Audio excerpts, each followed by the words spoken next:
வணக்கம் நண்பர்களே. லாக்டவுன் பீரியட்ல ரொம்ப விளையாட்டுத்தனமா எஸ்எல் நானு அப்படின்னு ஒரு யூடியூப் சேனல் ஆரம்பிச்சேன். அதில் முதல்ல ஒரு 2-3 ஷார்ட் ஃபிலிம்ஸ் போட்டேன். அதுக்கப்புறம் உங்ககிட்ட ஏதாவது பேசி பகிர்ந்துக்கலாமேங்கிறதுக்காக சப்பா மேட்டர் அப்படின்னு ஒரு நிகழ்ச்சி ஆரம்பித்தேன். சப்பா மேட்டரில் நிறைய பதிவுகள் பண்ணிட்டு இருக்கேன். 25வது எபிசோடில் உங்கள் ரிவ்யூஸ் எல்லாம் கேட்கணுங்கிறதுக்காக நிறைய பேர்கிட்ட கேட்டேன். அவங்க எல்லாமே சொல்றது இது போல சப்ப மேட்டர்னு டைட்டில் வைக்காத, ஏன்னா நீ சொல்றது எல்லாமே சத்தான மேட்டர், அதனால இந்த டைட்டிலை முதல்ல மாத்துன்னு சொன்னாங்க. ஆக 26வது எபிசோட்லேருந்து சப்ப மேட்டர் தெரிஞ்சதை சொல்றேன், எடுத்து தெரிஞ்சதை சொல்றேன், தொடர்ந்து நான் பதிவு பண்ணிட்டு வரேன். இன்னைக்கு 99 முடிஞ்ச 100வது எபிசோட். இந்த 100வது எபிசோட்ல நம்ம அன்பர்கள்லாம் என்ன சொல்றாங்கன்னு கேட்கலாமா? முதல்ல என்னுடைய குருநாதர் காத்தாடி ராமமூர்த்தி சார் என்ன சொல்றாரு கேட்கலாமா? நேயர்களுக்கு இந்த காத்தாடி ராமமூர்த்தியின் அன்பு வணக்கங்கள். நானும் அவர்களின் யூடியூப் சேனலில் தெரிஞ்சதை சொல்கிறேன்னு சொல்லிட்டு அந்த எபிசோடு 100வது எபிசோடு வந்ததுக்கு என்னுடைய மனமார்ந்த வாழ்த்துக்கள். தொடர்ந்து அவர் இந்த நிகழ்ச்சியை நடத்தணும். 100 இல்லை, 200 இல்லை, 300 போய்கிட்டே இருக்கணுங்கிறது தான் என்னுடைய ஆசை. ஏன்னா தெரிஞ்சதை சொல்கிறேன்னு திரு நானு அவர்கள் நமக்கு தெரியாத பல விஷயங்களை எளிய முறையில் ஈஸியாக புரிஞ்சிக்கக்கூடிய தமிழில் அழகாக சொல்கிறாரு. அதற்காக அவருக்கு இன்னொரு தடவை வாழ்த்துக்கள் சொல்ல நான் கடமைப்பட்டிருக்கிறேன். நான் சொன்ன பிரகாரம் இந்த நிகழ்ச்சி தொடர்ந்து மேலும் மேலும் பல 100களை தாண்ட வேண்டும் என்று எல்லாம் வல்ல இறைவனை வேண்டி நானும் என்னுடைய மனமார்ந்த வாழ்த்துக்களை மறுபடியும் சொல்கிறேன். நன்றி, வணக்கம். இந்த சப்ப மேட்டர் நிகழ்ச்சி ஆரம்பிச்ச போது என்னுடைய 2 டாட்டர்ஸ் சிவகாமி அண்ட் நந்தினி, அதுக்கப்புறம் என்னுடைய மாப்பிள்ளை கௌஷிக், இவங்க தான் எனக்கு ஹெல்ப் பண்ணிட்டு இருந்தாங்க. ஷூட் பண்ணுறதுலேருந்து ஆரம்பிச்சு எடிட்டிங், மிக்சிங், அப்புறம் இந்த மியூசிக் போடுறது எல்லாமே அவங்க தான் ஹெல்ப் பண்ணிட்டு இருந்தாங்க. 15 எபிசோடுக்கு மேலே அவங்க வேலையில் பிஸி ஆகிட்டாங்க. ஸோ இது எல்லாமே என் தலையில் வந்துடுது. ஸோ ஷூட்டிங், எடிட்டிங், மிக்சிங் எல்லாமே நான் பண்ண ஆரம்பிச்சிட்டேன். ஏன் ஆனால் அந்த மியூசிக் அண்ட் டைட்டில் கார்டு இது மட்டும் அவங்களுடைய சொத்து தான். டைட்டில் கார்டு என் பெரிய பொண்ணு சிவகாமி, மியூசிக் என்னுடைய மாப்பிள்ளை கௌஷிக். இதை தான் நான் தொடர்ந்து யூஸ் பண்ணிட்டு இருக்கேன். சரி, இப்போ அடுத்ததா யார் பேச போகிறாங்க? அவரை நான் பேச்சாளர்னு சொல்கிறதா, கவிஞர்னு சொல்கிறதா, எழுத்தாளர்னு சொல்கிறதா? இதெல்லாம் விட இன்னொரு முக்கியமான விஷயம், விவேகானந்தா கல்லூரியோட முன்னாள் முதல்வர் அவர்தான் என்னுடைய ஆசான் வாவேசு அவர்கள். நாடக எழுத்தாளர், நாடக நடிகர், தயாரிப்பாளர், சிறுகதை எழுத்தாளர், இப்படி பலவிதமான இலக்கிய படைப்புகளை கொடுத்து கொண்டே இருக்கக்கூடிய நண்பர் திரு எஸ்எல் நானு அவர்கள் கொஞ்ச காலம் முன்னே யூடியூப் ஆரம்பித்தார். அது முதல்ல சப்ப மேட்டர் அப்படின்னு அது ஒரு 20 எபிசோடு அது மாதிரி போச்சுன்னு நினைக்கிறேன். ஆனால் அதில் எல்லாரும் பார்த்த ஃப்ரெண்ட்ஸ் எல்லாம் பார்த்தா இதே போய் சப்ப மேட்டர் சொல்கிறேன். அப்போ என்ன உண்மையிலே சப்ப மேட்டர்னா இது ரொம்ப அருமையான விஷயங்களை சொன்னார் என்பதனால அப்புறம் என்ன செய்தால் தெரிந்ததை சொல்கிறேன் என்று அந்த பேரை மாற்றினா ரொம்ப நல்ல அருமையானது. அது 99 எபிசோடு முடிஞ்சு 100வது நுழைய போகிறது. அது ரொம்ப எளிமையாக, கேட்பதற்கு இனிமையாக அவர் பேசுகிறார். அதில் பல விஷயங்கள், அதாவது இப்போ என்ன மாதிரி பேச்சாளர்கள்லாம் ஆரம்பிச்சேன்னா ஒன்று அந்த கொட்டேஷன் இது அது வள்ளுவர் சொன்னார், கம்பர் சொன்னார், பாரதி, அதெல்லாம் பண்ணுறதில்ல. அவர் சும்மா வீட்டில் உட்காந்து பேசுகிற மாதிரி மிக எளிமையாக கேட்பதற்கு சுகமாக இருக்குது. அதாவது being a stage artist, dramatist also, அவர் மக்களுக்கு புரியும்படியாக பேசுகிறதுக்கு ரொம்ப அது இயல்பாக இருக்கணும்னு அவர் நினைக்கிறார். அதில் 100% அவர் சக்ஸஸ். எவ்வளோ டாப்பிக்கு தெரிஞ்சது, சில விஷயங்கள் தெரிஞ்சதாக இருக்கலாம், ஆனால் அதை இன்னும் அழகுபடுத்தி சொல்கிறார். இப்போ நான் கேட்ட வரைக்கும் ஒன்று பார்த்தா பை நத்திங்னு ஒரு டாப்பிக்கில் பேசியிருக்காரு. Something revealing. அது நம்ம ஊரில் அது மாதிரி நடக்குமா இல்லையான்னு தெரியல. இது மாதிரி ஒவ்வொரு டாப்பிக்கும். அது மாதிரி இன்னொன்று பாஞ்சாலி சபத்தில் விகர்ணனை பற்றி பேசியிருக்காரு. இலக்கிய விழாக்களில் கேட்கக்கூடிய அந்த விஷயங்களை விட அது 6லேருந்து 8 நிமிஷத்துக்குள்ளே தான் பண்ணுறாரு. ஆனால் அதுக்குள்ளே சொல்ல வேண்டிய எல்லா விஷயத்தையும் சுருக்கமாக சொல்லிடுறாரு. அதில் எகைன் ப்ளஸ் பாயிண்ட் என்ன அப்படின்னு சொன்னால் நேரில் பேசுகிற மாதிரி, அதுக்கு ஒரு பெரிய முயற்சி எடுத்துன்னு பெரிய ஆரேஷன், நான் சொல்கிறேன் நீங்கள் கேளுங்க அப்படிங்கிற மாதிரி ஒரு பெரிய ஒரு சொற்பொழிவாளருங்கிற ஹோதால பேசாத, பக்கத்தில் வீட்டில் உட்காந்து பேசுகிற மாதிரி. எனக்கு இதை கேட்டேன் சார், இப்படி இருக்குது, நல்ல விஷயம், நம்ம பகிர்ந்துக்கலாமே, எனக்கு தெரிஞ்ச நான் சொல்கிறேன். அந்த தலைப்பே ரொம்ப ஒரு அடக்கமான தலைப்பு, எனக்கு தெரிஞ்சே சொல்கிறேன் அப்படிங்கிறது. அதுதான் நானுடைய கேரக்டர். இந்த 100 1000 1000 100,000 கூட போகலாம். அதுக்கு எந்த விதமான தடையும் கிடையாது. காரணம் அந்த எளிமை. மக்கள் விரும்புகிறார்கள். அவருடைய கல்கத்தாலேருந்து அவர் சென்னை வந்தது ஒரு பெரிய அவருடைய எழுத்துக்கள் நிறைய நான் படிச்சிருக்கேன், சிறுகதை படிச்சிருக்கேன். அவருக்கு என்னுடைய வாழ்த்துக்கள். இன்னும் பல எபிசோடுகள் இது செல்ல வேண்டும். இதுக்கெல்லாம் முக்கியமாக அவரை வாழ்த்துவதற்கும் அவரை பாராட்டுவதற்கும் அவரை மேலும் சிறக்க வேண்டும் சொல்வதற்கு எனக்கு எல்லா விதமான ஒரு பெருமையும் அதில் இருக்கு. காரணம், அவர் எங்கள் கல்லூரி மாணவர். விவேகானந்தா கல்லூரி மாணவர். ஸோ விவேகானந்தா கல்லூரியுடைய மேனாள் முதல்வர் என்ற முறையிலும் நான் அவரை வந்து பாராட்டுகிறேன். வாழ்க வளர்க. வாவேசு சார் சொன்னது 100% உண்மை. ஏன்னா நான் இந்த சப்ப மேட்டர் ஆரம்பிச்சோன்னா நிறைய பேர் சஜஸ்ட் பண்ணாங்க, நீங்கள் ஏன் இலக்கியத்துலேருந்து இதிகாசங்கள்லேருந்து ஏன் புராணங்கள்லேருந்து எல்லாம் வந்து ரெஃபரன்ஸ் கொடுக்கக்கூடாதுன்னு. நான் அவங்க கிட்ட ஏற்கனவே சொல்லிட்டேன். இன்ஃபேக்ட் ஒரு பதிவு கூட போட்டிருக்கேன், ஒரு பதிவில் நான் இதை ரெஃபர் பண்ணியிருக்கேன். அதாவது இது சொற்பொழிவோ உபன்யாசமோ கிடையாது, அதுக்கெல்லாம் பல ஜாம்பவான்கள் இருக்காங்க. என்னை பொறுத்தவரை ஒரு சின்ன விஷயத்த முடிஞ்சா ஒரு கதையோட இணைச்சு சொல்லணும், அதுவும் ஒரு 5 நிமிஷத்துக்குள்ள சொல்லணும். இதுதான் இந்த தெரிஞ்சதை சொல்றேனோட பேசிக் மோட்டிவ். கதைன்னு சொன்னா உங்களுக்கு யாரை ஞாபகத்துக்கு வருவாங்க? Behind the trees Ramya Vasudevan தானே. கிட்டத்தட்ட 1000 கதைகளுக்கு மேல அவங்க சொல்லியிருக்காங்க. இந்த நிகழ்ச்சியை பத்தி அவங்க என்ன சொல்ல போறாங்கன்னு கேட்கலாமா? SL நானு அவர்களுடைய 100வது எபிசோடுக்கு என்னுடைய வாழ்த்துக்கள். தெரிஞ்சதை சொல்கிறேன் அப்படின்னு சொல்லிட்டு ரொம்ப ஒரு சிம்பிளா யதார்த்தமான ஒரு வீடியோ பிளாக் பண்றாரு. ரொம்ப நல்லா இருக்கு. ஆக்சுவலா ரொம்ப ஒரு நல்ல ஒரு ஃப்ரெண்டு நம்ம கிட்ட ஒரு விஷயத்த டெய்லி பேசினா எப்படி இருக்கும். ஆனா இப்ப எல்லாம் நம்ம யாருக்கும் ஒருத்தர பேசுறதுக்கே சந்தர்ப்பம் இருக்கிறது இல்ல. அந்த மாதிரி நேரத்துல சில அரிய விஷயங்களை நம்ம தெரிஞ்சுக்க வேண்டிய விஷயங்களை அதாவது அவர் அதை ப்ரிப்பேர் பண்றதுக்கு நிறைய டைம் எடுத்துப்பாரு அப்படிங்கறது எனக்கு தெரியும். ஒரு ஆஸ் அ கண்டென்ட் மேக்கர் அது எவ்வளவு சிரமங்கிறது தெரியும். அதை தொடர்ந்து செய்தல் அப்படிங்கிறது தான் எப்பயுமே எந்த ஒரு செயலுக்கும் ஒரு பெரிய வெற்றியை கொடுக்கும். அதை அவர் ரொம்ப அழகா பண்ணியிருக்காரு. அண்ட் அவருடைய ரைட்டிங்ஸ், அவருடைய சென்ஸ் ஆஃப் ஹியூமர், அதெல்லாம் நம்ம எல்லாருக்கும் நல்லா தெரியும். அதெல்லாம் தாண்டி அவர் ஒரு சிறந்த மனிதர். எனக்கு அவரை வாழ்த்துறதுக்கு எனக்கு ரொம்ப ஒரு சந்தோஷமா இருக்கு. ஏன்னா அவரை வாழ்த்துற அளவுக்கு நான் பெரிய ஆள்லாம் கிடையாது. பட் அவங்களெல்லாம் பார்த்துதான் நாங்கெல்லாம் அடுத்த ஜென்ரேஷன்ல எல்லாருமே வந்து அவங்களதான் பின்தொடர்றோம். அந்த அளவுல எனக்கு ரொம்ப ஒரு பிடித்த நல்ல மனிதர். அவர் இன்னும் மென்மேலும் 1000 எபிசோடு தாண்டி போகணும்னு சொல்லிட்டு நான் வாழ்த்துறேன். நன்றி. நான் ஒவ்வொரு பதிவு போட்ட உடனே இம்மிடியேட்டா ஒரு கமெண்ட் வரும். அந்த நான் பதிவு போட்டிருக்கேன்ல அதை பத்தி ஏதாவது எழுதியிருப்பார். அவர் யாருன்னா ஃபாரின்ல படிச்சுட்டு வந்தவர், ஃபாரின்ல வேலை பார்த்துட்டு வந்தவர்.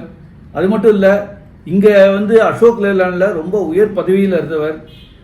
இப்போ அதையும் விட்டுட்டு ஆன்மீகத்தில் நிறைய ரிசர்ச் பண்ணிட்டு இருக்கார், நிறைய புக்ஸ் போட்டிருக்கார். அவர் யாருன்னா சத்யபிரசாத். அந்த சத்யபிரசாத் இன்ஃபேக்ட் என்னுடைய ரொம்ப தீவிர ரசிகர்னு தான் சொல்லணும். நான் அவருடைய தீவிர ரசிகர், அவரும் எனக்கு தீவிர ரசிகர். அவர் என்ன சொல்றாரு கேட்கலாமா?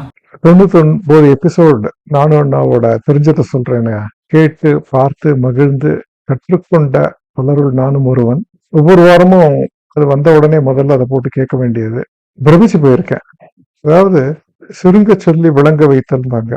ஒரு டாபிக்கை பத்தி ரொம்ப விஸ்தாரமாகவும் உபன்யாசம் பண்ணலாம். அதையே வந்து சுருக்கமா சொல்றது ரொம்ப கஷ்டம். ஆனா நானும் நான் வந்து 5 நிமிஷத்துல ஒரு கருத்தை எடுத்துக்கிட்டு, மைய கருத்தை எடுத்துக்கிட்டு, அதை சுற்றி அதுக்கு உண்டான கதைகள், உபமானங்கள் எல்லாத்தையும் கொடுத்து நம்ம மனசுல ஏத்திடுறார். நல்ல விஷயத்தை கத்துக்கிறதுக்கு வந்து பொறுமை வேணும், சொல்லி கொடுக்கறதுக்கு ஒரு நல்ல குரு வேணும். 5 நிமிஷத்துல சொல்றதால நமக்கு வந்து நேர செலவுங்கிறது அதிகம் இல்லை. அதே மாதிரி ஒரு டாபிக் எடுத்துட்டு அவர் அழகா சொல்றதால அது மனசுலயும் நல்லா நிக்கிறது. இந்த மாதிரி தர்மத்தை பரப்புறதுல நானும் அண்ணாக்கு நிகர் நானும் அண்ணாவே தான். இந்த பணியை இன்னும் தொடர்ந்து 1000வது எபிசோடுக்கும் அடியேன் வந்து இந்த மாதிரி ஒரு சுற்றுரை ஆக்க வேண்டும் என்று இறைவனை பிரார்த்திக்கின்றேன். இந்த பதிவுகளை நான் போடுறதுனால எனக்கு நிறைய நண்பர்கள் கிடைச்சிருக்காங்க. நண்பர்கள்னா ரொம்ப ஆத்மார்த்தமான நண்பர்கள்னு சொல்லலாம். அதுல ஒரு முக்கியமான அருமையான நண்பர் யாருன்னா கவிஞர் தயாளன். கவிஞர் தயாளன்ட்டு ஒரே பிரச்சனை, அவரை பேச வைக்கிறது ரொம்ப கஷ்டம். எதை கேட்டாலும் ஒரு சிரிப்பு சிரிச்சிடுவார். ஆனா அவர் எனக்காக பேசியிருக்கார். கேட்கலாமா? Respected Sri SL Nanu sir and dear viewers, it is an immense privilege to be before you today to celebrate a remarkable milestone, the 100th episode of Therinjatha Solren, a YouTube program that has become a beacon of wisdom, culture and enlightenment.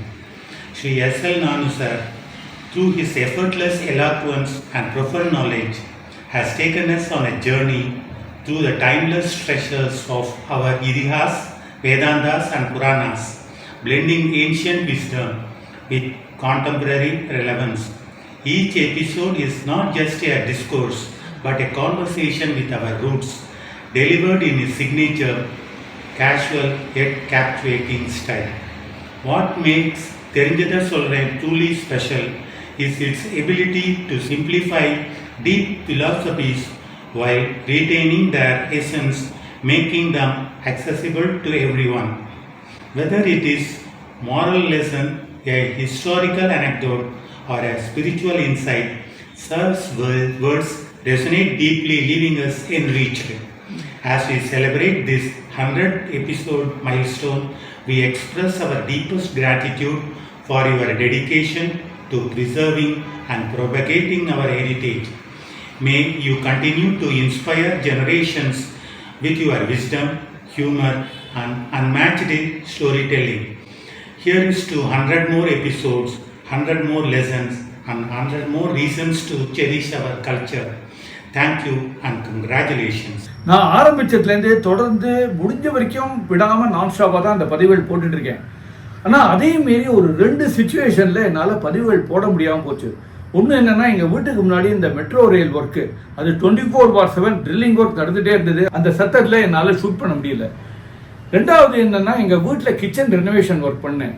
அந்த ஒரு 2 மாதம் என்னால் எதுவுமே பண்ண முடியல. ஏன்னா வீட்டில் சாமான்களை இறங்கி இருந்தது, அந்த ட்ரில்லிங் சத்தம் வேற, என்னால் ஷூட் பண்ண முடியல. ஸோ இந்த தருணத்தை தவிர மிச்சப்படி நான் முடிஞ்ச வரைக்கும் தொடர்ந்து தான் இந்த பதிவுகளை போட்டுட்டு இருக்கேன்.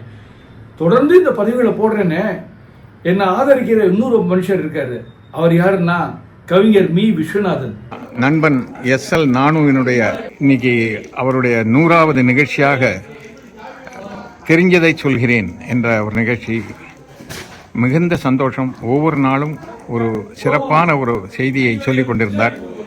அந்த முயற்சி என்றென்னும் தொடர வேண்டும். அவர் பல்லாண்டு வாழ வேண்டும் என்று மனதார வாழ்த்துகிறேன். நன்றி, வணக்கம். நான் போடுற பதிவுகள் மூலமா எனக்கு நிறைய நண்பர்கள் கிடைச்சிருக்காங்கன்னு சொன்னேன் இல்லையா? கவிஞர் தயாளன் மாதிரியே எனக்கு கிடைச்சிருக்கிற இன்னொரு அருமையான நண்பர் யாருன்னா என்ஆர் சம்பத் அவர்கள். அப்பாப்பா, இந்த வயசுல அவருக்கு என்னதான் எனர்ஜி! எந்த கலை இலக்கிய விழாவா இருக்கட்டுமே, முதல் ஆளா ஆஜராயிருக்கிறது யாருன்னா என்ஆர் சம்பத் அவர்கள் தான். அப்படி ஒரு எனர்ஜி. அவர் என்கிட்ட சொல்லிட்டார், டெஃபினட்டா உங்க 100வது எபிசோடுக்கு நான் ஒரு பதிவு அனுப்புறேன் அப்படின்னு. அவர் என்ன சொல்லியிருக்கார் கேட்கலாமா? என் இனிய நண்பர் திரு நானு அவர்கள் யூடியூபில் தெரிந்ததை சொல்கிறேன் என்ற தலைப்பில் இதுவரை 99 எபிசோடை கடந்துவிட்டு 100வது எபிசோடை நோக்கி வெற்றிகரமாக சென்று கொண்டிருக்கிறார். அவருக்கு என்னுடைய வாழ்த்துக்களும் பாராட்டுக்களும். தெரிந்ததை சொல்கிறேன் என்று சொல்லிவிட்டு நமக்கு தெரியாத விஷயங்கள் நிறைய சொல்லியிருக்கிறார். அவர் கவர் பண்ண சப்ஜெக்ட்ஸ் எல்லாம் பார்த்தா நமக்கே மலப்பா இருக்கும். இதிகாசம், புராணம், தனிமனித உறவுகள், மனிதவள மேம்பாடு, சரித்திரம், பூகோளம், அஸ்ட்ரானமி என்று எந்த சப்ஜெக்டையும் விட்டு வைக்கவில்லை இந்த 99 எபிசோடில். ஒவ்வொரு எபிசோடுக்கும் அவர் எடுத்து கொண்ட சிரமம் அவருடைய பேச்சிலிருந்து புரிகிறது. நிறைய ஆராய்ச்சி செய்து நிறைய மக்களிடமிருந்த விஷயத்தை சேகரித்து அவருடைய வாழ்க்கை அனுபவங்கள், அவர் சந்தித்த மனிதர்களிடமிருந்து அவர் தெரிந்து கொண்ட விஷயங்கள் எல்லாவற்றையும் கலந்து ஒவ்வொரு எபிசோடையும் மிக சிறப்பாக, மிக சுவாரஸ்யமாக நமக்கு தந்திருக்கிறார். மிகவும் பாராட்டப்பட வேண்டிய முயற்சி அது. எல்லா எபிசோடும் எனக்கு மிகவும் பிடித்தாலும் ஒரு 4 எபிசோட் எனக்கு ரொம்பவும் பிடித்திருந்தது. ஒன்று பண்டரிபுரம் மரத்தை பற்றி, இன்னொன்று நீலன் வாட்டை பற்றி, 3வது விஜயை பற்றி, 4வது சுவாமி சின்மயானந்தா பற்றி. நாம் சந்தோஷத்தை தேடி போக வேண்டாம், நாம் இருப்பதை கொண்டு சந்தோஷமாக இருக்க வேண்டும் என்று சொல்லும் வாழ்க்கை நெறி. இதுபோல நிறைய நமக்கு பயன்படும் விஷயங்கள், நம்மை வாழ்க்கையை நெறிப்படுத்தும் விஷயங்கள் எல்லாம் சொல்லியிருக்கிறார். இதை நான் மிகவும் ரசித்து பார்த்தேன். அவருடைய 100வது எபிசோடை கடந்து 500 கடந்து 1000 அவர் கடக்க வேண்டும் என்று நான் இறைவனை வேண்டி கேட்டுக் கொடுக்கிறேன். தம்பியுடையான் படைக்கு அஞ்சான், இது பழமொழி. தம்பியுடையான் மேடைக்கு அஞ்சான், இது புதுமொழி. உங்களுக்கே தெரிஞ்சிருக்கும், கிரேசி மோகன் சார் தம்பி மாது பாலாஜியை பத்தி தான் நான் சொல்றேன். மாது பாலாஜி ஆரம்பத்துல இருந்தே என்னுடைய எழுத்தை ரொம்ப என்கரேஜ் பண்ணுவார். என்னுடைய நாடகங்கள்லாம் நிறைய பார்த்திருக்கார், நிறைய பாராட்டி பேசியிருக்கார். இன்ஃபேக்ட் என்னுடைய சிறுகதை தொகுப்பு அலையன்ஸ் பப்ளிகேஷன்ல பப்ளிஷ் ஆச்சுன்னா அதுக்கு மூலாதார மூர்த்தி யாருன்னா கிரேசி பாலாஜி தான், மாது பாலாஜி தான். இன்ஃபேக்ட் அவர் தான் என்ன அலையன்ஸ் ஸ்ரீனிவாசன் கிட்ட அறிமுகப்படுத்தி இது போல ஒரு புத்தகம் போடணும்னு சொன்னாரு. மாதுபாலாஜி கிட்ட இது போல வந்து ஒரு வாழ்த்து வீடியோ வேணும்னு கேட்டேன். உடனே அவர் பேசி அனுப்பிச்சிட்டார். வணக்கம், நான் உங்கள் மதுபாலாஜி பேசுகிறேன். நானு எழுத்தாளர் நானு. இவர் காத்தாடி ராமமூர்த்தி நாடகங்களுக்கு நிறைய எழுதியிருக்கார், நிறைய ட்ராமா எழுதியிருக்கார். ரொம்ப சுவையாக இருக்கும். நான் நிறைய ட்ராமா போய் பார்த்துருக்கேன். நானும் நாடகங்கள்லாம் நான் விடவே மாட்டேன், போய் பார்த்துருவேன் எப்படியும். அஃப்கோர்ஸ் காத்தாடியே எனக்கு ரொம்ப பிடிக்கும். பட் நானுவோட ரைட்டிங் எனக்கு ரொம்பவே பிடிக்கும். அவர் வெறும் ட்ராமா எழுத்தாளர் மட்டும் இல்லை, சிறுகதை எழுதுவார், நிறைய பத்திரிகைக்கு கான்ட்ரிபியூட் பண்ணிருக்கார். அவரோட சிறுகதை தொகுப்பு தனியாக புஸ்தகமாகவே வந்திருக்கு. அந்த மாதிரி நிறைய விஷயங்கள் பண்ணிட்டு இருக்கார். அதாவது அவரோட நகைச்சுவை எப்படின்னா, ஒரு ஃபேமிலியில் நடக்கிற ஒரு சின்ன சமாச்சாரம் அதை எடுத்துட்டு அதில் வந்து ஒரு அழகான ஒரு நகைச்சுவைன்னா ஃபோர்ஸ்டாக இருக்காது, ஆர்டிஃபிஷியலாக இருக்காது, ரொம்ப சுபாவமாக இயல்பாக அந்த நகைச்சுவை வரும். இப்போ நம்ம வீட்டில் இருக்கும்போது சில சமயம் எதான ஒரு ஜோக்கு சொல்கிறோம் இல்லையா, அந்த மாதிரி அதில் வரும். அது பெரிய லாஃப்டர் கிரியேட் பண்ணும் ஆடிட்டோரியத்தில். அந்த மாதிரி ஒரு எழுத்தாளர். அதாவது சுருக்கமாக சொல்லணும்னா, ஒரு ராயர் ஹோட்டலில் உட்காந்து ஒரு இட்லி வடை சாம்பார் சாப்பிட்ற ஒரு எஃபெக்ட் கிடைக்கும் அவரோட நாடகங்களில். அப்படிப்பட்ட நானும் தெரிஞ்சதை சொல்கிறேன் அப்படின்னு ஒரு நிகழ்ச்சி ஒன்று யூடியூப்பில் பண்ணிட்டு இருக்கேன். தெரிஞ்சதை சொல்கிறேன் அப்படின்னா, நமக்கு தெரிஞ்ச என்ன விஷயமோ அதை நம்ம வந்து 10 பேர்கிட்ட பகிர்ந்துக்கிறோம் அப்படிங்கிற மாதிரி. அது வந்து எனக்கு ரெகுலராக அனுப்புவார். நான் விடாமல் பார்த்துருக்கேன். அதுக்கு கிட்டத்தட்ட 100 எபிசோட் ஆகிடுச்சு. யோசிச்சு பாருங்கள், நமக்கு தெரிஞ்சது 100 இருக்கிறதே ரொம்ப பெரிய விஷயம். அதுக்கே நம்ம முதல்ல நானும் பாராட்டுறோம். ஸோ அந்த தெரிஞ்சதை சொல்கிறேன் எப்படின்னா, சின்ன சின்ன விஷயங்கள் எடுத்துட்டு ரொம்ப அழகாக அதை எக்ஸ்பிளைன் பண்ணி அதுக்கு ஒரு எண்டு கொடுத்து அதை அனுப்புவார். நமக்கு டெஃபரெண்ட்டாக அதுலேருந்து எதாவது ஒன்று கற்றுக்கலாம். இன்ஃபேக்ட் நான் என்ன சொல்வேன்னா, நமக்கு தெரியாத விஷயத்த அவர் தெரிஞ்சதை சொல்கிறேன்னு நமக்கு அனுப்பிச்சிட்ருக்கார். எனக்கு அப்படி தான் நான் ஃபீல் பண்ணேன். எனக்கு நிறைய விஷயங்கள் அதில் தெரியல. அதனன்னு ஒரு கேரக்டர் மகாபாரத்தில் கௌரவர்களோடு இருந்திருக்கான். அவ்வளோ நல்லவன். பாஞ்சாலியை அத்தனை பேர் அவமானப்படுத்தும் போது அவன் தான் அகெயின்ஸ்டாக இருந்திருக்கான். கூடாது, அவளை அவமானப்படுத்தக்கூடாது, தப்பு, இந்த மாதிரி இன்சல்ட் பண்ணுறது தப்பு. அண்டு அவன் வந்து தர்மருக்கு மட்டும் மனைவி இல்லை, 5 பேருக்கு மனைவி. அண்டு சூதாடும் போது நீ வந்து ஒய்ஃபை வச்சு சூதாடுறது மகா தப்பு, தோற்று போனதுக்கு அப்புறம் ஒய்ஃபை வச்சு நீ சூதாடக்கூடாது அப்படிங்கிறத அவர் சொல்கிறார். அந்த அளவுக்கு ஒரு ஸ்ட்ராங் கேரக்டர். அதை சொல்லி வேற ஒரு சமாச்சாரத்தை எக்ஸ்பிளைன் பண்ணுறாரு. அது மாதிரி தான் ஒரு ஆஃபீஸில், சின்ன ஆஃபீஸு, ஒரு 40-45 பேர் கொண்ட ஆஃபீஸு, ஒவ்வொருத்தருக்கும் சேலரி கொடுத்துட்ருக்காரு, சுமாரான சேலரி ஒரு முதலாளி. அதில் அந்த மிஷினை பார்க்குறதுக்காக 40 நாளைக்கு ஒரு 50 நாளைக்கு ஒரு ஒருத்தர் வர, ஒரு பெரியவர் வந்து இப்படி சுற்றி பார்த்துட்டு அந்த மிஷின்லாம் செக் பண்ணிட்டு ஓகே அப்படிங்கிறார், போயிடுறார். அவருக்கு ஹெவி பில் வருது. உடனே ஸ்டாஃப்லாம் கேட்குறாங்க, சார் நாங்கள் டெய்லி உழைக்கிறோம், எங்களுக்கு கொடுக்காம அவர் வந்து ஒரு நாளைக்கு வந்துட்டு ஏதோ பார்த்துட்டு போகிறாரு, அவருக்கு கொடுக்குறீங்களா அப்படின்னு. அதுக்கு ஒரு கதை சொல்கிறார். ஒரு ஷிப்பு முதலாளி இந்த மாதிரி ஒரு ஷிப்பு வச்சுருக்கான். ஒரு நாளைக்கு அந்த ஷிப்பு வந்து ஓடலை. உடனே ஃபோன் பண்ணி யாரையோ வர வைக்கிறான். அவர் அங்கேருந்து வர்றாரு. சுற்றி ஒரு 1 hour அந்த ஷிப்பை சுற்றி பார்த்துட்டு ஒரு இடத்துல வந்து டக் டக் அப்படின்னு தட்டுறார். இப்போ ஸ்டார்ட் பண்ணி பாருங்க அப்படிங்கிறது. ஸ்டார்ட் பண்ணால் வண்டி நகர்ந்துருது, ஷிப்பு நகர்ந்துருது. அப்படியே ஆச்சரியம் எல்லாருக்கும். ரொம்ப தேங்க்ஸ் சார் அப்படின்னு சொல்லிட்டு அவர் போயிடுறாரு. ஒரு மாதத்தில் அவர் அங்கேருந்து பில் அனுப்புகிறார், $20,000 அப்படின்னு. உடனே இந்த ஓனர் வந்து அவர் ஃபோன் பண்ணி கேட்டார், என்னங்க $20,000 அனுப்பிச்சிருக்கீங்க, ஏதோ ஒரு இடத்துல டக் டக்குன்னு தட்டிங்க, இதுக்கு $20,000. தட்டினத்துக்கு $20 தான், பாக்கி உள்ளது எங்கே தட்டணும்னு தெரியணும்ல, அந்த எக்ஸ்பீரியன்ஸுக்கு தான் பாக்கி உள்ள பணம் அப்படின்னாராம். எப்பேற்பட்ட விஷயம். அந்த மாதிரி அந்த ஃபேக்ட்ரி முதலாளி வந்து தன்னோட ஸ்டாஃப்ட இதை சொல்லி கன்வின்ஸ் பண்ணுறாரு. எக்ஸ்பீரியன்ஸ் தான் முக்கியம். நீ வந்து எவ்வளோ பேர் இருக்கா, ஆனால் எத்தனை விஷயங்கள் உனக்கு தெரியறதுங்கிறது முக்கியம் இல்லை, எவ்வளோ எக்ஸ்பீரியன்ஸ் இருக்கா அவனுக்கு அதில், அதை வச்சு அவன் டக்குன்னு உடனே சொல்கிறான் அந்த விஷயத்தை, இங்கே தட்டினா ஷிப்பை நகரும் அப்படிங்க. இது மாதிரி சின்ன சின்ன விஷயங்கள் நிறைய சொல்கிறார். ரொம்ப நல்லா இருந்தது பார்க்கறதுக்கு, கேட்கறதுக்கு ரொம்ப சுவையாக. இது எல்லாமே வந்து எக்ஸ்டெம்போவாக பேசுகிறார். அழகாக இவ்வளோ தூரம் கேமரா வச்சு கிடுன்னு பேசுகிறார். ஸோ ரொம்ப சுவையாக இருக்குது அதை கேட்குறதுக்கு, ஹானஸ்டாக இருக்குது அந்த எபிசோட்ஸ் எல்லாம். ஸோ 100 எபிசோட் ஆகிருக்கு. ஐ விஷ் நானும் டு டூ மோர் எபிசோட்ஸ். நிறைய இந்த மாதிரி அனுப்புங்க, நிறைய சப்ஸ்கிரைபர் உங்களுக்கு இம்ப்ரூவ் ஆகும்.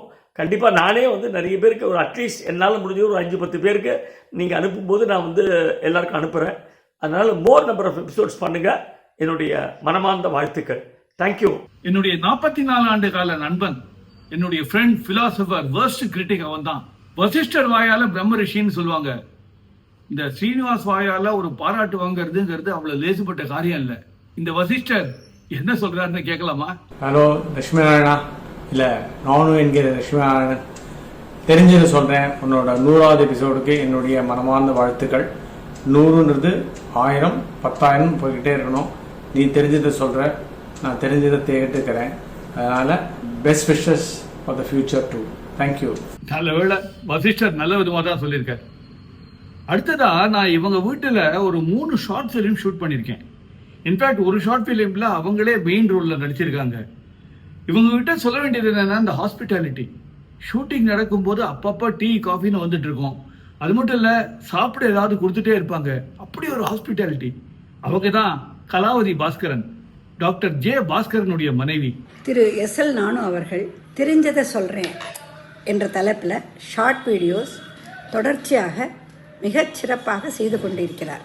இதுவரை 99 எபிசோட்ஸ் வந்துவிட்டது. மிகவும் வியப்பாகவும் ஆச்சரியமாகவும் உள்ளது.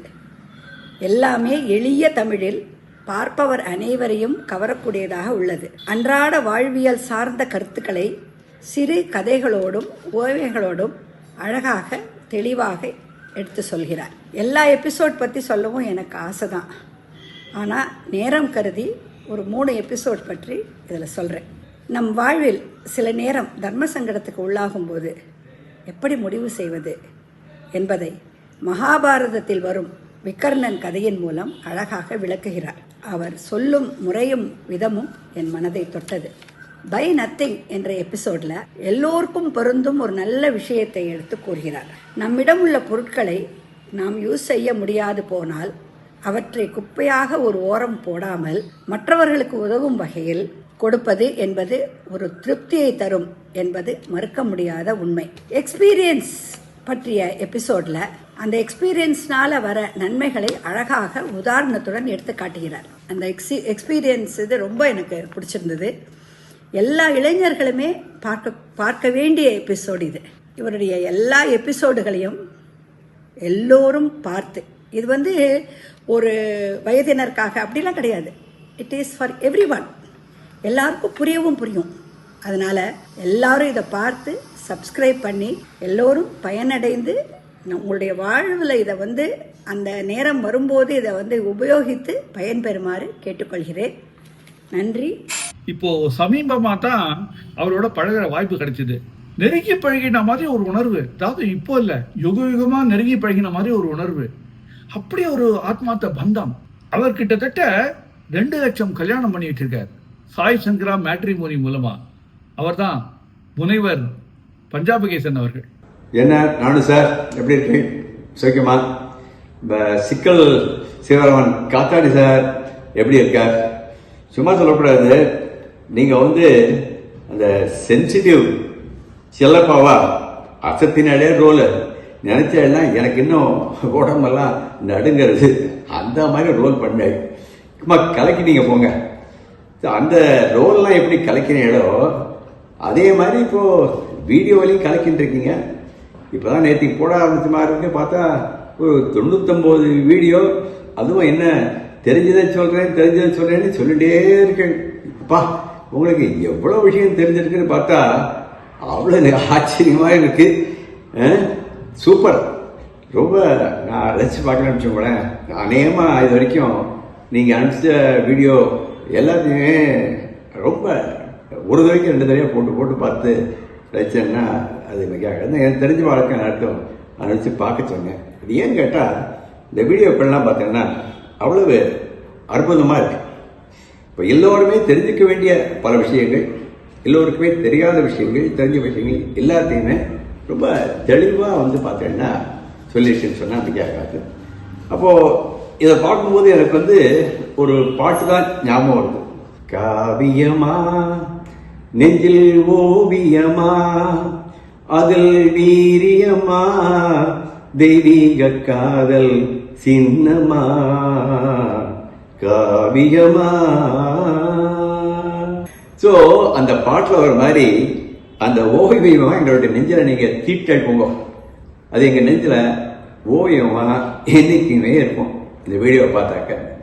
அப்போ இந்த வீடியோக்கள்லாம் இவ்வளவு சூப்பராக இருக்கு அப்படின்னா நான் அனலைஸ் பண்ணி பார்த்தேன். அதுக்கு பல காரணங்கள் கண்டிப்பாக இருக்கு. அந்த காரணங்களை பார்த்தீங்கன்னா எவ்வளோ விஷயம் சொல்லலாம். அதில் எனக்கு சிலது எது டக்குன்னு ஞாபகம் வருதோ அதை மட்டும் சொல்கிறேனே. முதல்ல பார்த்தீங்கன்னா, அதாவது எ வெல் பிகன் இஸ் ஆஃப்டன்னு சொல்லுவாள் இல்லையா, அது மாதிரி உங்களுடைய வீடியோக்களில் ஆரம்பமே பார்த்தோன்னா ஒரு எழுச்சியோடு இருக்கும். வணக்கம் நண்பர்களே அப்படின்னு ஆரம்பிக்கிறாள். ஆஹா, அது அற்புதம். அதான் ஸ்டார்டிங் பாயிண்ட்.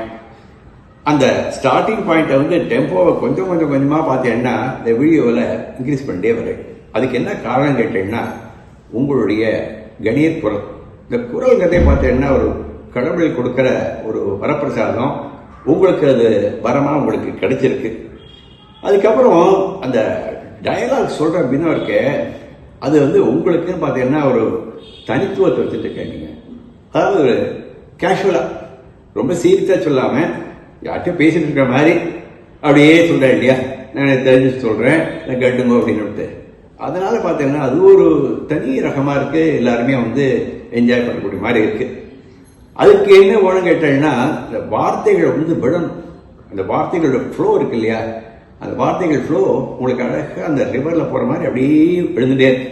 ஸோ வார்த்தை ஃப்ளோ இருக்கு உங்களுக்கு. அதே மாதிரி அதுக்கெல்லாம் மேலே இது ஏதோ தெரிஞ்ச சொல்கிறேன்னு சொல்லிட்டு தெரிஞ்சதெல்லாம் வந்து நம்ம வாழ்க்கையில் ஏதோ அரட்டை அடிக்கிறோம். எனக்கு தெரிஞ்ச சொல்கிறேன், உனக்கு தெரிஞ்சு சொல்கிறேன், அரட்டை அடிக்க என்ன பிரயோஜனம்? நீங்கள் அதனால் அது மாதிரிலாம் பண்ணுறது இல்லை. எனக்கு தெரிஞ்ச சொல்கிறேன்னு சொன்னாக்க தெரிஞ்ச நல்ல கருத்துக்களை சொல்கிறேன். அப்போது ஒவ்வொரு வீடியோவுக்கும் நீங்கள் என்ன பண்ணுறீங்க, ஏதோ ஒரு கருத்தை வந்து ஒரு ஆழமாக அதை ஒரு கருவாக வச்சுருக்க, அந்த கருவை வந்து நீங்கள் கொஞ்சம் கொஞ்சமாக பார்த்து அப்படி டெவலப் பண்ணி அதை கடைசியில் ரொம்ப தெளிவாக முடிக்கிறேன். ஸோ இந்த கருத்தை வந்து எப்படி சொல்கிறது, கருத்து எல்லாருக்கும் தெரியும். இதை நான் சொல்கிற மாதிரி நான் ஒரு பர்சனாலிட்டி டெவலப்மெண்ட்டில் ட்ரெயினர் தான்.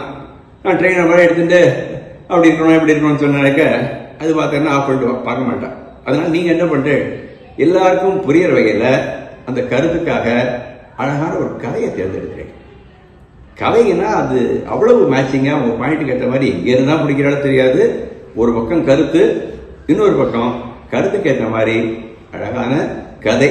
இந்த கதைகள் சொன்னால் என்ன ஆகுது கேட்டால் கேட்கறதுக்கு இன்ட்ரெஸ்டிங்காக இருக்குது. அப்புறம் ஞாபகமும் கண்டிப்பாக வச்சுக்கிறது சுவாரமாக இருக்கும். அது மாதிரி கிட்டத்தட்ட பார்த்தீங்கன்னா 99 இதில் சீரியலில் அநேகமாக 99 கதைகள் சொல்லிடுவேன் நினைக்கிறேன். கதைகள் இல்லாத நேரத்தில் சமயங்களில் நல்ல ஒரு உதாரணங்கள் வேறு சொல்கிறேன். நீங்கள் அந்த உதாரணங்கள் ரொம்ப ஆக்டாக இருக்கு. எல்லாத்துக்கும் மேலே பார்த்தீங்கன்னாக்க பாமா மின்னல் அப்படிங்கிற மாதிரி அப்பப்போ வந்து அந்த இது வந்து ஓடி இந்த பிக்சர் வரது பார்த்தீங்கன்னாக்க அந்த மின்னலை தான் ஞாபகப்படுத்துறது. இந்த பிக்சர் செலக்ட் பண்ணுறது எப்படி தான் செலக்ட் பண்ணுறதுன்னு தெரியாது. அது கரெக்டாக பார்த்து அதுக்கு ஏற்ற மாதிரி கரெக்டாக செலக்ட் பண்ணி அழகாக கொண்டு அந்த பிக்சர் கொண்டு வச்சுருக்கீங்க. ஸோ அது பிக்சரும் பார்த்தீங்கன்னா கொஞ்சம் it ads more grammar for your videos. நான் ஷூட் பண்ணுறது எல்லாமே எங்கள் வீட்டில் தான். நான் வீட்டில் ஷூட் பண்ணும்போது என் ஒய்ஃபு கிட்ட சத்தம் போடாத, கதவை திறக்காத, ஃபேனை போடாத, பாத்திரத்தை விட்டாத அப்படின்னு அடிக்கடி இது கமெண்ட் பண்ணிகிட்டே இருப்பேன். இவ்வளோக்கும் நான் ஷூட் பண்ணுறது ஒரு 10 நிமிஷமோ 15 நிமிஷமோ ஒரு எபிசோடுக்கு எனக்கு அவ்வளோதான் ஆகும். ஏன்னா நான் மேட்டர் கண்டென்ட் ஏற்கனவே நான் ரெடி பண்ணி வச்சிருப்பேன். அதனால எக்ஸ்டெம்போவாக பேசுறதுனால மேக்ஸிமம் 10 மினிட்ஸு, ரொம்ப மிஞ்சி போச்சுன்னா 15 நிமிஷம் அவ்வளோதான் ஷூட் பண்ணுவேன். ஆனால் நான் பண்ணுற இந்த ரகலையெல்லாம் பொறுத்துட்டு என்னை சர்ச்சுன்னு இருக்கிற என்னுடைய சகதர்மணி அவள் என்ன சொல்கிறான்னு கேட்கலாமா? எல்லாருக்கும் நமஸ்காரம். நான் தான் மிஸ்ஸஸ் நானு பேசுகிறேன். இவர் கிட்டத்தட்ட இப்போ தெரிஞ்சது சொல்கிறேன்னு சொல்லிட்டு 100 எபிசோட் போட்டுன்னு இருக்கார். ஆரம்பத்துலேருந்து எல்லாரும் ரொம்ப ரசிச்சிருக்கேன். ஆனால் முதல்லலாம் எனக்கு இவர் எடுக்கிற போது கொடுக்குற ரெஸ்ட்ரிக்ஷன்ஸை பார்த்தா எனக்கு ரொம்ப கோபமாக வரும். அதாவது ஒரு ஸ்பூன் விடுற சத்தம் கேட்கக்கூடாது, மிக்சி போடாத, குக்கர் சத்தம் போடக்கூடாது, ஃபேன் அணைச்சிரும், டிவி பார்த்துட்டு இருந்தா டிவி அணைச்சிரும்னு 1000 ரெஸ்ட்ரிக்ஷன்ஸ் அப்போல்லாம் ரொம்ப கோபமாக வரும். இந்த வீடியோலாம் எடுக்கிற போது ஒரு அரை மணி நேரம் நம்மளால் ஆற்று வேலை ஒன்றுமே பண்ண முடியாதுன்னு நினச்சிட்டு ரொம்ப இதாக இருக்கும். ஆனால் மேக்ஸிமம் ஒரு 8 நிமிஷத்துலேருந்து 10 நிமிஷம், ரொம்ப போனான்னா ஒரு 15 நிமிஷத்தில் முடிச்சுடுவா. ரொம்ப ஆச்சரியமாக இருக்கும்.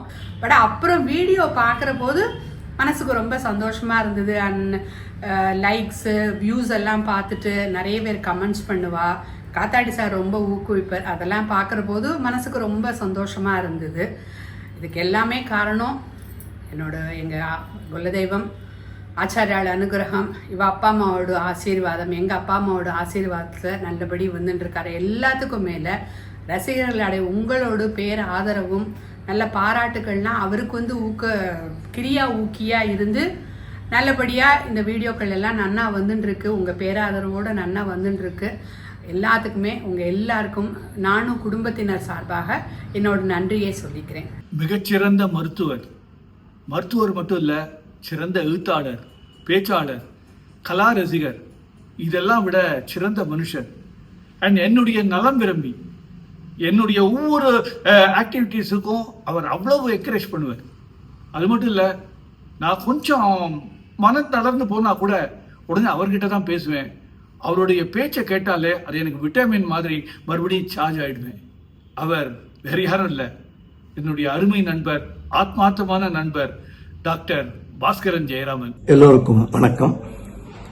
நாலேஜ் ஷேரிங், அதாவது நம்முடைய அறிவினை பகிர்ந்து கொள்ளுதல் என்பது, தனக்கு தெரிந்ததை எல்லோருக்கும் சொல்வது என்பது ஒரு வரம். அந்த வரத்தை பெற்றிருப்பவர் நம்முடைய நண்பர் திரு நானு அவர்கள். அவ்வப்போது அவர் தெரிஞ்சதை சொல்றேன் அப்படிங்கிற நிகழ்வின் மூலமாக தான் படித்தது, பார்த்தது போன்றவற்றை ஒரு சின்ன சின்ன செய்திகளாக ஒரு நிகழ்ச்சியாக தொகுத்து வந்து கொண்டிருக்கிறார்.